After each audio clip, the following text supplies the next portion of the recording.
Hello everyone, সকলকে জানাই শুভ নববর্ষের প্রীতি ও শুভেচ্ছা। তো আজকের দিনটা আমাদের জন্য খুবই স্পেশাল ছিল। তো সকাল সকাল মা এখানে কুটনো কুটতে আরম্ভ করে দিয়েছে। তারপরে এখানে দেখো শয়তানটা কি করছিল, দিয়ে দিদি এখানে পোলাওয়ের চালটা মাখিয়ে কিছুক্ষণ রেখে দিয়েছিল।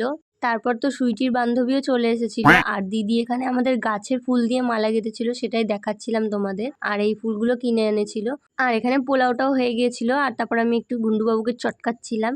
তারপর এখানে গোপালের ভোগটাও সাজানো হয়ে গেছিলো, আর ফল কাটাও হয়ে গেছিলো। দিয়ে আমরা 3 বাঁদর মিলে আয়নায় একটু পোজ দিচ্ছিলাম। দিয়ে এখানে আমি বলছিলাম যে the art and the artist, কারণ আগের বার বার্থডেতেও আমাকে নিজে ড্রয়িং করে এই গিফটটা করেছিল। তো তারপরে গোপাল ভাইয়ের এখানে চান হচ্ছিল। ও তোমাদেরকে তো বলতেই ভুলে গেছি আজকে কি, আজ থেকে 1 বছর আগে গোপাল ভাই আমাদের বাড়িতে এসেছিল।